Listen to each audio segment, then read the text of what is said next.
Well, after Portland Wrestling, where did you guys go to? Was it Southwest Championship Wrestling? No, the next day we got a good break there. We went down to Crockett, and we didn't know the power of the TV. We didn't know the power of the NWA office in the country. See, we'd been stuck in Hawaii and up in the north there, and in the northwest, you don't see any other TV. TBS wasn't getting up there then. Now, when you buy the cable package, you get TBS. It's all on, and every package all over every local cheapest package, you get TBS or TNT, right? Right. And then it wasn't getting out that way, and we didn't know the power.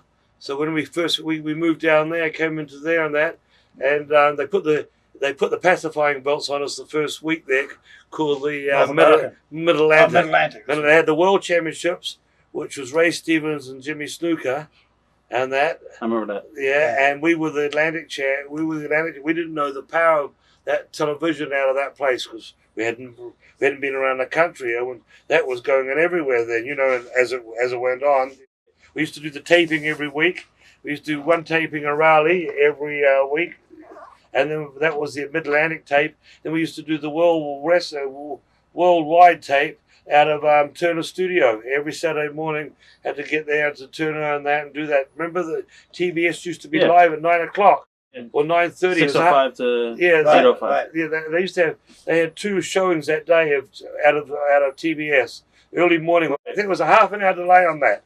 We used to start taping at 8:30, and that'd be on at 9, and then 9 to 11 or something Saturday morning, and then they had the late. Then they had 6 to 8 or 6 to 8 and that. We didn't realize then the power of it and that. And they were giving us a push. There was a lot of guys in that territory at the time. They were doing 2 or 3 towns. And while we had the belts, we gave our notice. So we'd only been there like 12, 16 weeks, but we weren't used to doing the mileage that they were doing.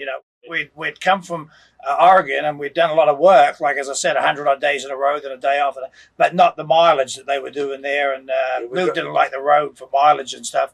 And we didn't, as he said, we didn't understand it. And we've made a couple of mistakes, statistics-wise, making the wrong move. That was one. We decided we decided to go to Puerto Rico. You should have stayed there, you think? Yeah, well, to keep the coverage, and the coverage was great. There was only 3 territories in the country that was getting the coverage. There was the Crockett's, there was the WWF, and the AWA. So we didn't know you had to be in one of those powers. One of the big ones. Yeah, right. And we got offered to go the other one too. Yeah. We got offered to go to AWA and that, to come up there and work there. And we got one of our friends was working in Puerto Rico 3 times a week and making as much money as we were there. But when we got to Puerto Rico, it was starting to slide. They weren't making that big money. The promoter was starting to cut the guys down on the money and that. So we went to Puerto Rico, which was one of our major mistakes in this business. Because then Crockett, we gave Crockett our notice. And Crockett, you heard of Jimmy Crockett, right? He didn't like you giving him the notice, and we suffered because Dusty used to come down to Puerto Rico and all the time and say, I'd like to get you back there. And Jimmy Crockett, I'd ring him up and that. He said, never brought us in. And he made us suffer about 6 years before we got back in the NWA. Wow. George Steele was the booker. He was very good to us. So they liked us there, but we just made the wrong mistake. That was awesome. What was Puerto Rico like in Carlos Colon and stuff? It was crazy. It was wild. It was crazy. And to be perfectly honest, we were too. So we didn't realize till a few years later that we'd made the wrong mistake. We didn't realize while we were in Puerto Rico we made a mistake, even though the checks weren't the same. But we were just fit in with the blood and the guts and the wild, because that was the type of style that we sort of liked. What were the crowds like? The crowds were riding. Wild. They were wild. Big crowds. This is well before Brody was dead. These crowds, the weekends, ballparks. We just had I could go through dozens of matches there. You had great barbed wire matches with the Invaders and stuff. And when we set that barbed wire match up, the first one, the Invaders, and we set it up in a place called Ponce, which is one of the biggest places in Puerto Rico. And we laid out one Invader, the other one came out, we laid him out. We sat them back to back in the ring. We had barbed wire underneath the ring, and we wrapped it around them and tied together with barbed wire. They'd never seen it at this stage. The blood was dripping out of them. The crowd rioted. Luckily, there was no ringside, but they rioted.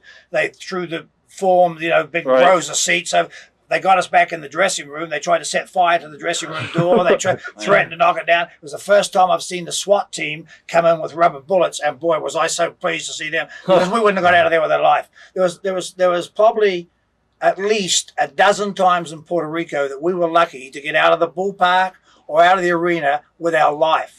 In fact, I can remember one time coming out of this Ponce, not this night, but another night coming out, and we're outside and the cops are all there to help us to go out, and the people told the cops, if you even try to stop us getting at them, you're going down too. The cops just left us. And luckily we had other people come and help. Otherwise we were gone. You know. There's 200 of us. There's 10. There's 200. This is what the fans said. There's 200 of us. We had Hugo with us. And then, and he was explaining to 200 of us, and there's only 10 of you, and that blah blah blah. The cops and that they couldn't shoot. That was a bad one. How'd you get out of it? But we were very lucky. We had some of the boys came out at the time, and they had and just a few more to help, and otherwise we were gone, because you can't fight off that many. And there was nowhere to run or anything else. Another time was we were down for the same office. Right. We were down in Trinidad, working against Trinidad champion. I forgot the guy's name. What was his name? Thomas, was it? The black champion. Yeah, and the guy used Mighty Eagle. Mighty Eagle. You used to walk Neither around. of them could work, believe me.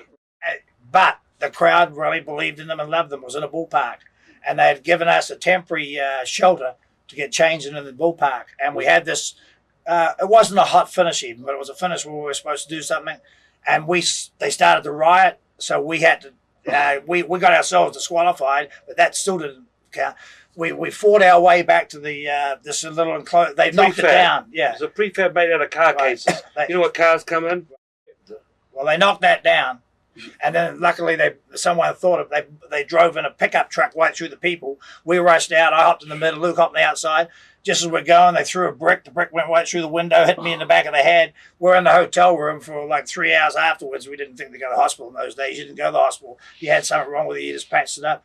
And he's picking the glass out of my head while we're drinking beer in the hotel room, thinking, we're laughing about the scene. You don't realize till later how lucky you were to get out of some of these situations. Yes. But that's how wild they were. That's crazy. Yeah, that's crazy, yeah. Yeah, Trinidad. There's a lot of things on that South America. We worked in quite a few places.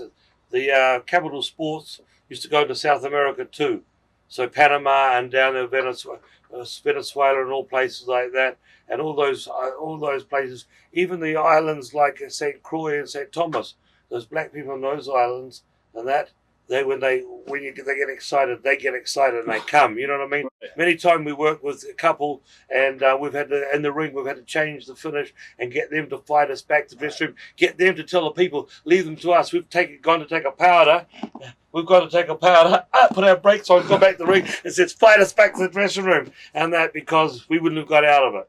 You can feel them. It's just that type of crowd. You can just go over that fraction of limit and bang.